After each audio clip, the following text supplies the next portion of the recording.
Yesterday, the Federal Reserve servers went offline in a operational error. At the same time that there's all this CBDC talk in the air. I don't think it's by accident that the servers happened to go down, causing a major disruption in multiple services. And in my personal opinion, I think this is about the FedCoin, and perhaps it was activated yesterday. Let's talk about this.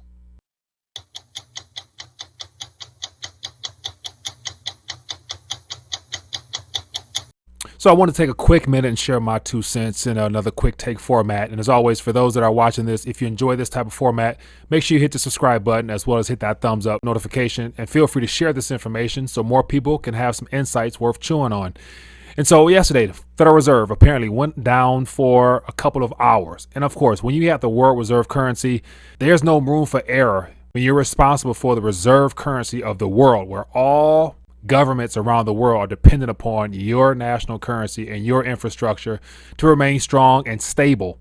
And so I don't think this is by coincidence. Of course, I think this is a part of the whole CBDC push and narrative of the digital dollar. Especially, we have Jerome Powell yesterday during the banking committee coming out, sharing his 2 cents on how it is a higher priority now to get this thing out there. And then shortly thereafter, there comes a white paper by the Federal Reserve Board shining more light as to how they're going to implement this with your feedback. So I want to share a couple articles real quick and highlight why I believe that yesterday's servers going out was not by coincidence. It was intentional and something was rolled into it, and I believe it was the FedCoin. So I'm going to lay out a couple articles here, share my 2 cents on it, but I want to hear from you guys, so make sure you stick around to the end and leave me a comment. So what's the most interesting is the fact that, as you guys can see right here on the screen, as of yesterday, I first grabbed this off Zero Hedge, and of course I had to post it in Discord page here.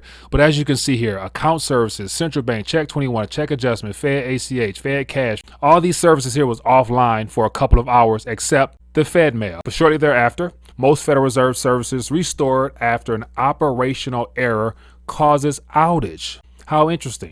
It says here, the Federal Reserve systems for transferring money and financial assets among banks, businesses, and government entities went offline for a period of time on Wednesday, upending crucial parts of the country's financial infrastructure.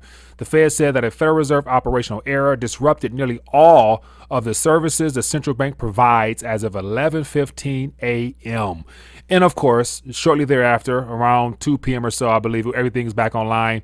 And as you guys can see here, we're back in the green. Everything is hunky-dory, except for some things at the very bottom here. But the biggest question we should all be concerned with is what happened within that short window of time, given the fact that, to my knowledge, somebody let me know if I'm wrong, but we've never experienced anything like this where the Federal Reserve system goes offline, service interruption, operational error, whatever narrative they want to spin out to the mainstream public. But you don't have to be a tinfoil hat type of person to really realize something smells funny. So as I mentioned, right after Jerome Powell got done speaking on the committee, that was around the same time frame as the banking sector servers going offline for operational errors, of which no real major news was shined upon it other than the fact that the servers went down. Okay, so it blew over the mainstream narrative. But on the alternative media scene, there's a lot more to the story than what we're being told. And I think it all has to do with the FedCoin and the idea that the digital dollar, in my personal opinion, is already operational, because at this current moment, the goal is to put information out in the public, leading people to believe that it's something they're working on and that they want to get our opinion. And so that right there is a complete giveaway to me, to where they're now looking to find out what you and I believe is best and how it might be worth our while or not worth our while, the pros and cons of it. And here's some information here shining light on how, once Jerome Powell was done speaking, some of his colleagues at the Fed were then able to release information to the public in this article right here. And it says, U.S. Central Bank explains preconditions for a digital dollar. Preconditions. Okay.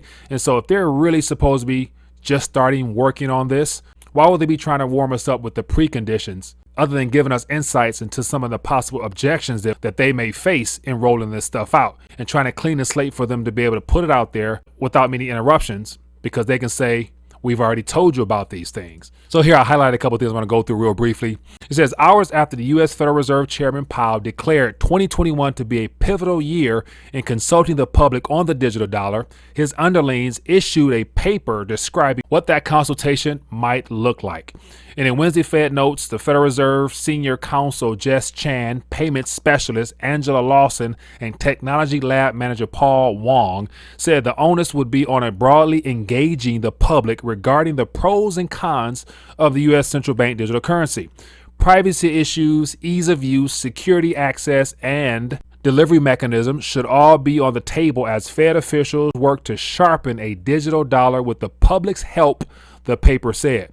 So back to my point. Once again, ease of use, security access, and delivery mechanisms, as it says here, as they aim to sharpen the role of the digital dollar by basically trying to put it out there to get our insights on it. And so, of course, if you've been following the alternative media space, you've known from so long ago, I think it was back in 2017 or 16 when I first started talking about the FedCoin, how it was inevitable, but that it comes. Why? Because it's a part of the whole Great Reset structure. And pretty soon I'm going to show you why that is. And it has to do with negative rates and the threat of cash. But right here from this white paper is not something that was just put together within the last couple of days or weeks or so. I believe personally that this whole white paper and the actual digital coin project in collaboration with the MIT was something that was already in the works well before now.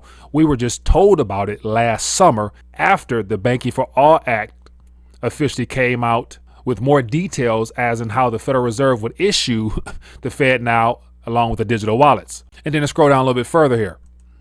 Digital dollar clarity. It says its authors admitted a CBDC could grant the central bank unprecedented access into the financial goings on of the users if designed to allow the most granular transaction information to shine through. Once again, unprecedented access. If the Federal Reserve Bank is a single issuer, controller of this rebranded form of a digital dollar. Congressional oversight is going to be the biggest issue here, and it says Congress would have to authorize the Federal Reserve to issue a general purpose CBDC, the note said. Powell echoed this view in his testimony before the Housing Financial Service Committee Wednesday, telling lawmakers the Fed would need, quote, legislative authorization.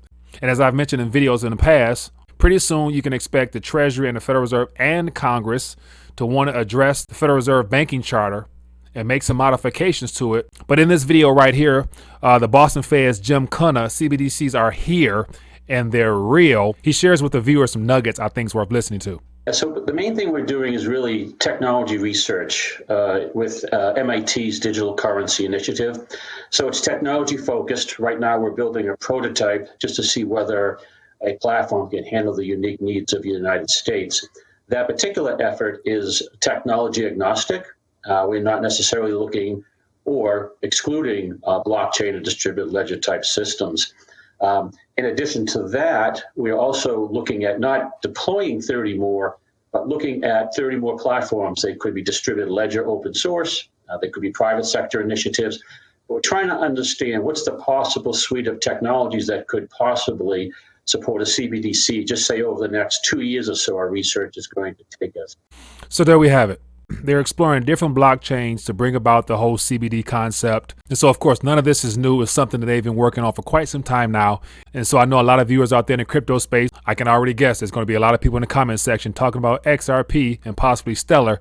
And so no doubt that those blockchains there were probably created for this exact moment in time. But I wouldn't get so excited thinking that it's going to be something that's going to be beneficial overall, because remember, all this is about executing the Great Reset. And if this scheme is fully pulled off the way that they are trying to get this thing rolled out, as they've already tried to give us the warning, you'll own nothing and be happy with it, I wouldn't let all this crypto stuff go to my head and thinking that this is going to be way out of the system, when in actuality, everything that's being done in the digital space is designed to keep you trapped into it. And so what does all this mean?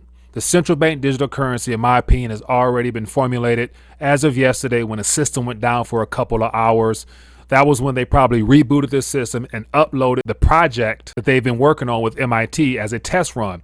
And of course, you can't implement a system and throw it out to the world without first having it up and running and ready to be utilized in the background, giving them time to work out real world kinks. And as he mentioned, to make sure it's sustainable and suitable to meet the demands of the Federal Reserve System, who currently has the world reserve currency. And you would think when you're operating at such a high level, as far as overseeing an entire financial monetary system, you can't afford to have any operational errors unless there are some type of upgrades you're probably trying to roll out. You need to take servers offline. So here's an article here that summarizes it all in my personal opinion. The Great Reset is here. I would encourage you to take the time to read through this. Of course, James Rickards, regardless of what you think of him, he does a good job of sharing his 2 cents on these matters to kind of foretell what the banking cartel is looking to do. But it's quite a lengthy article here, but I'll thumb through it briefly. But it says the Great Reset is here. And then he goes through the whole SDR concept a lot of detailed information as to how we've got here. And then at the very bottom here, it talks more about what I want to get to. And it says use it or lose it. It has everything to do with the whole intentions of the central bank digital currency in this current environment here. And it looks like the ECB, which the majority of those nations are already in the negative as far as their interest rates over there, they're really pushing for the CBDC rollout. And I think it's a great example because we're all interconnected in the same monetary system, headed in the same direction according to what they're trying to implement. But I'll thumb through this briefly. It says, I've said all along, you cannot put negative rates on the consumers until you eliminate cash. Otherwise, savers would withdraw cash from the banks and stuff it in their mattresses to avoid the negative rates. Implicitly, the European Central Bank seems to agree. One of the ECB board members says the negative rates will be applied as a, quote, penalty against hoarding cash. In plain English, that means that they will create digital money, force you to spend it, and if you don't spend it, they will take it away as a negative rate. Now all of the pieces of the global elite plan are converging. Once the cattle, that's us, has been herded into the digital slaughterhouse, we will be told to, quote, use it or lose it. When it comes to our own money, in other words, either we spend the money or the government will take it away. Of course, the spending can be channeled into politically correct causes by excluding unpopular vendors such as a gun dealer or conservative social media platforms from the payment system. So basically, once we've all been put into this digital system, they then will be able to see and control how and what you do with the funds that they issue. Mind you, the current system we're in now with the Federal Reserve notes, as well as the digital versions of those notes, they are not actually ours. They are property of the Federal Reserve System, i.e. liabilities on their part issued to the federal government as assets that's dispersed to the people. So in actuality, the currency units we use do not even belong to us. We've been allowed to use them because of the legal tender aspect placed on them, and they're drawn back and taken out of our possession through taxation in all its many forms. But it says here, this represents total domination of human behavior through the world money plus digital currency plus confiscation. Ultimately saying the future is here. The only solution is to use a non-digital, non-bank store of wealth that cannot be traced or manipulated. Given the planned dollar devaluation, it's one more reason to own physical gold and silver. Get it while you can. And so there you have it. My attempt to lay out the case as to why I believe yesterday's server error was not by coincidence. It was designed to implement the FedCoin, which I believe right now is probably running on the back end in the testing format for them to be able to work out the kinks and continue to prepare the infrastructure to get those digital wallets out to the public and let this current deterioration of the system continue to unfold so that in the next stimulus or two, a year from now or so, they'll be able to say, hey, download this wallet here, there, put it on your phone, and the Federal Reserve will be able to directly deposit some Fed coins into your mobile payment system on your phone, and you'll be ready to go and fully connected to their rebranded monetary system of the digital dollar Fed coin format. But anyway, I'm curious to hear what you think. Leave a comment down below. Was yesterday a coincidence, or is the FedCoin active? I'm curious to hear what you think. If you've enjoyed this, give it a thumbs up. Make sure you subscribe. Share this information with your family and friends so they can be aware of what's going on behind the scenes on their behalf. And I look forward to bringing you more quick takes.